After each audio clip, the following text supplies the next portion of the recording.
कमाकर तो हम पहले भी खाते थे और अब भी खाएंगे। लेकिन अगर देश मजबूत होगा तो हम बेहतर तरीके से कमाएंगे। नहीं तो हमारे ऊपर शासन करेंगे ऊंची सलवार वाले और AK-47 रखने वाले, जैसा कि अफगानिस्तान में आप देखते हो। बाकी आप खुद समझदार हैं। देखिए कितना बड़ा ही फर्जीफिकेशन है कि फेक स्टूडेंट, फर्जी इंस्टीट्यूट, फेक अधिकारी, अल्पसंख्यक मंत्रालय ने कैसे पकड़ा है ये स्कॉलरशिप की स्कीम का इतना बड़ा घोटाला। 10 जुलाई 1923 को अल्पसंख्यक मामलात मंत्रालय ने डायरेक्ट आधिकारिक तौर पे FIR की। और दूसरा क्या किया कि स्मृति ईरानी ने क्या किया कि इसको जांच CBI को दे दी, 34 राज्यों के 100 डिस्ट्रिक्ट की। दूसरी आपको बताना है कि ये इतना बड़ा, इतने हाई लेवल का घोटाला है कि गलत आधार पे मोबाइल नंबर संस्थान के गलत नाम से इस्तेमाल करके करोड़ों रुपए का गबन किया गया, करोड़ों। हकीकत है जो बड़े घोटाले हुए हैं सब यही UPA के दौरान पे। अब भाई आप यहाँ से अंदाजा लगा लीजिए, एक व्यक्ति के 22 बच्चे हो सकते हैं, संभव है, मगर सभी 9 में पढ़ रहे हैं ये तो संभव नहीं है। ये UPA के दौरान के सब वो हैं, आप देख लीजिए। माइनॉरिटी बोर्ड के नाम पे घोटाला हुआ और मुल्लापुरम की जांच नहीं होती थी। UPA के सरकार में मुल्लापुरम के नाम पे सारे सांसद एक हो जाते थे। उस समय चिदम्बरम के पास इनकी जांच आई थी, एंटोनी के पास जांच आई थी और गृह मंत्रालय के पास आई थी। सोनिया जी से इस पर बहस हुई थी और उनसे मनमोहन सिंह जी से, मगर उनके लिए मनमोहन सिंह भी तैयार नहीं होते थे, चूँकि स्पेशल आदेश था सोनिया जी और राहुल का कि मुल्लापुरम के प्रति हमेशा सिंपैथी रही है राहुल गांधी के बचपने से लेके अभी तक। नमस्कार, मैं अंजलि विश्वास, स्वागत है आप सभी का HDV न्यूज पर। आपको बता दें कि अल्पसंख्यक स्कॉलरशिप में बड़े फर्जीवाड़े का खुलासा हुआ है, जो फर्जीवाड़ा UPA सरकार के दौरान किया गया था। और अब इस मामले में CBI जांच के आदेश जो है अल्पसंख्यक मंत्रालय स्मृति ईरानी द्वारा दिए गए हैं। इस मामले में काफी कुछ तथ्य सामने आ रहे हैं, किस तरीके से घोटाले को अंजाम दिया गया। 22,000 करोड़ का ये बड़ा घोटाला है, जिसमें अब CBI इस मामले को लेकर जांच कर रही है। और UPA सरकार के द्वारा 2007 से 2008 के दौरान भी कई सारे इससे जुड़े मामले सामने आए हैं। कई सारे संस्थान हैं जो पेपर पर है लेकिन असलियत पर नहीं है, और ऐसे में ऐसे आप कह सकते हैं संस्थानों के जरिए, फर्जीवाड़े के जरिए इतना बड़ा एक घोटाला है जिसे अंजाम दिया गया है, जिसे विपक्ष मोदी सरकार पर मढ़ रही है, लेकिन इसकी असलियत कुछ और है। ऐसे में अब इस पूरे मामले पर चर्चा करने के लिए हमारे साथ मौजूद है वरिष्ठ पत्रकार अजय पत्रकार जी। सर, आपका स्वागत है हमारे चैनल में। तो जिस तरीके से इस घोटाले का पर्दाफाश हुआ है, क्या कहेंगे आप? देखिए बहुत बड़ा घोटाला है और ये घोटाला 2007-2008 से चल रहा है। दूसरी आपको बता दें, कांग्रेस ने अपने मैनिफेस्टो में हर बार इस चीज़ का उपयोग किया कि हम अपने अल्पसंख्यक आयोग के उसमें अल्पसंख्यक मंत्रालय में इतना फाइनेंस करते थे। 2003 से लेके 2014 तक इन्होंने अपनी हुकूमत में किया और ये घोटाले भी उसी समय के हुए।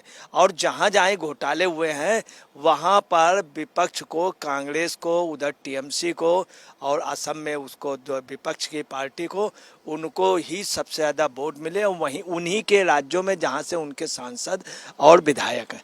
सबसे बड़ी बात ये। अब आप देखिए कितना बड़ा ही फर्जीफिकेशन है कि फेक स्टूडेंट, फर्जी इंस्टीट्यूट, फेक अधिकारी, अल्पसंख्यक मंत्रालय ने कैसे पकड़ा है ये स्कॉलरशिप की स्कीम का इतना बड़ा घोटाला।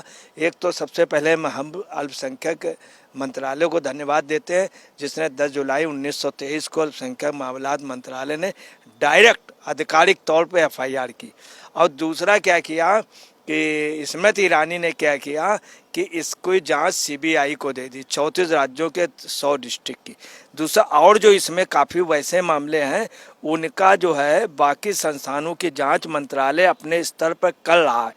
अगर कोई गड़बड़ी आती है तो उन्हें भी CBI को सौंप दिया जाएगा, ये स्मृति ईरानी ने बताया। इतनी बड़ी ट्रांसपेरेंसी रही कि वो विभाग करेगा, अगर उसमें भी कोई अगर बड़ी गड़बड़ी हुई तो उस पर वो कर देंगे। दूसरी आपको बताना है कि ये इतना बड़ा, इतने हाई लेवल का घोटाला है कि गलत आधार पे मोबाइल नंबर संस्थान के गलत नाम से इस्तेमाल करके करोड़ों रुपए का गबन किया गया, करोड़ों। आप यहाँ से अंदाजा लगा लीजिए कि इतने बड़े, जहाँ, और सबसे बड़ी बात है जहाँ जहाँ कांग्रेस शासित है, जहाँ से कांग्रेस के मंत्री हैं या टीएमसी के मंत्री हैं वहीं पे हुआ है, जो बीजेपी के अल्पसंख्यक। तो इसलिए मोदी का नाम अगर इसमें आ रहा या उनका, तो ऐसा कुछ भी नहीं है कि मोदी के समय हुआ। और आपको बता दें कि ये सबसे पहले इसका अगर श्रेय जाता है तो मोदी जी को जाता है, जिन्होंने, और योगी जी को भी, योगी जी ने भी अपने यहाँ मंत्रालय की जाँच कराई थी। साल 2020 में असम के माइनॉरिटी बोर्ड की जाँच और उसके बहुत बड़े स्कैम का, घोटाला का खुलासा उसने किया था, विश्वजीत शर्मा ने, हेमंत बिश्व शर्मा ने किया था। दूसरी आपको बता रहे हैं कि इधर यूपी में योगी ने किया था, तो विश्वजीत शर्मा ने उस समय मदरसे बंद करने का भी आदेश इसलिए दिया था कि तत्काल प्रभाव से कि उसमें घपले हो रहे थे। और घपले, यूपीए सरकार का एंगल भी निकलकर सामने आ रहा है सर, जिस तरीके से कहा जा रहा है 2007 से 2008 और किस तरीके से अलग अलग तरीके पे, अलग अलग पैमाने पर ये घोटाले हुए हैं और ये निरंतर चलता है। हकीकत है जो बड़े घोटाले हुए हैं सब यही यूपीए के दौरान पे। अब भाई आप यहाँ से अंदाज लगा लीजिए, एक व्यक्ति के 22 बच्चे हो सकते हैं, संभव है, मगर सभी 9 में पढ़ रहे हो ये तो संभव नहीं है। ये यूपीए के दौरान के सब वो हैं, आप देख लीजिए 22 बच्चे और सभी कक्षा 9th में, ये तो बिल्कुल ये संभव है। एक 7th में हो सकता है, एक बच्चा वो हो, मतलब एक ही सभी बच्चे 9th में और एक ही मोबाइल नंबर पे, अब मोबाइल नंबर फर्जी, इस तरह का हुआ है। आप सुनिए, इतने बड़े घोटाले में 830 संस्थानों का अकाउंट फ्रीज किया गया है। 830 संस्थानों में लगभग 229 ऑफिशियल टोटल फेक निकले। छत्तीसगढ़ में 62 अधिकारी और राजस्थान में 99, बंगाल में 39 अधिकारी फेक निकले। मतलब ये कांग्रेस शासित उसमें, यहाँ तक नोडल और जिला के अधिकारी भी फर्जी निकले। फर्जी ढंग से स्कॉलरशिप की राशि को फर्जी अकाउंट में गलत नाम पे ट्रांसफ़र करने का गोरख धंधा 2008 से चल रहा था। इसमें संस्थान के नोडल अफसर, डिस्ट्रिक्ट के कोऑर्डिनेटर अधिकारी व बैंक के अधिकारी और कर्मचारी राज्य स्तर के अधिकारी भी मिली भगत थी।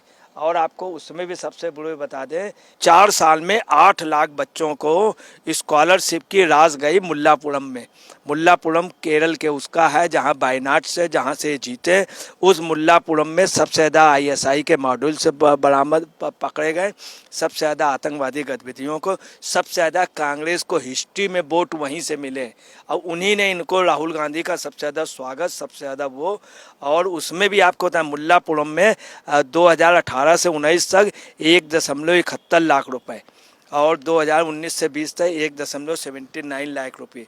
2021 में 1.78 लाख, 21 और 22 में 1.81 लाख। और स्कॉलरशिप निकाले गए। मुल्लापुरम केरल का ऐसा जिला जहां आतंकी संगठन ISIS की चैन मिली है, बिल्कुल चैन सिस्टम पे मिला है। उस जगह पे सबसे ज़्यादा ये आप समझ ले माइनॉरिटी बोर्ड के नाम पे घोटाला हुआ और मुल्लापुरम की जांच नहीं होती थी। यूपीए के सरकार में मुल्लापुरम के नाम पे सारे सांसद एक हो जाते थे। उस समय चिदम्बरम के पास इनकी जांच आई थी, एंटोनी के पास जांच आई थी और गृह मंत्रालय के पास आई थी। सोनिया जी से इस पर बहस हुई थी और उनसे मनमोहन सिंह जी से, मगर उनके लिए मनमोहन सिंह भी तैयार नहीं होते थे, चूँकि स्पेशल आदेश था सोनिया जी और राहुल का कि मुल्लापुरम के प्रति हमेशा सिंपैथी रही है राहुल गांधी के बचपने से लेके अभी तक।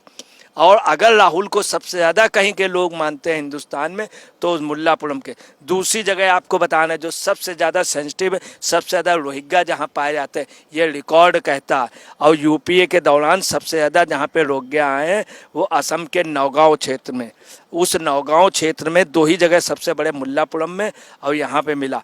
असम के नौगांव देश में, नौगांव में सबसे ज़्यादा 66,000 बैंक अकाउंट फर्जी पाए गए। 66,000 बांग्लादेशी मुस्लिम रोहिंग्या वहाँ पे खुलेआम अपना जो भी वो अदालत में केस लड़ रहे हैं वो वहीं के लोग लड़ रहे हैं। खुलेआम वो लोग अपनी वहाँ यूनियन बनाए हुए खुलेआम वो कर रहे हैं। वहाँ पे बहुत से अधिकारी घुस नहीं पाए। मुल्लापुरम यहाँ पे अधिकारियों को हड़काया गया कि कोई जांच मत करना, नहीं तो बच नहीं पाओगे। उनके अधिकारियों ने इस तरह से। और आपको बता रहे हैं कि आज देश में इस समय 1.75 लाख मदरसे हैं, जिसमें 27,000 फर्जी वेरीफाइड है, सिर्फ 27,000। 220 में भी उन्होंने इसके लिए हेमंत बिश्व शर्मा ने कहा था। और आपको बता 80% बेनिफिशरी जो है वो 80 से ज़्यादा परसेंटेज मुस्लिम ले रहा है। और आपको बता रहे हैं अल्पसंख्यक में जैन भी आते हैं, बौद्ध भी आते हैं, पारसी भी आते हैं, सिख आते हैं, ये नहीं ले पा रहे हैं। तो ये एक बहुत बड़ा वो है। तो जैसा कि आपने अजय पत्रकार जी को सुना, उन्होंने स्पष्ट तौर पर बताया कि इतना बड़ा ये घोटाला कैसे हुआ, किस तरीके से इस घोटाले का सच सबके सामने आया है और अब इस पर एक्शन लेते हुए जो है अल्पसंख्यक मंत्रालय द्वारा सीबीआई की जांच सौंप दी गई है। अब ये देखना दिलचस्प होगा कि आने वाले समय में सीबीआई की जांच में और क्या कुछ बड़े आप कह सकते हैं सबूत और बड़े तथ्य जो है इस घोटाले को लेकर उजागर होते हैं, जिससे कि हम आपको अपडेट रखेंगे। फिलहाल के लिए इस चर्चा को आपने पूरा सुना है। अब इस पर आपकी भी जो राय हो हमें कॉमेंट सेक्शन में कॉमेंट करके जरूर साझा करिएगा। धन्यवाद। अब मैं ट्रेन से ही जा रहा हूँ, क्या करूँ? अरे साहब, हाँ? साहब कुछ खाने को दे दो, 3 दिन से भूखा हूँ साहब, कुछ पैसे दे दो साहब। ओहो, कुछ क्या यार, तू 50 रख ले यार, क्या याद रखेगा? 100 का है यार, 50 है खुले तेरे पास? हाँ है साहब। तू इसकी रोटी क्यों नहीं खाता?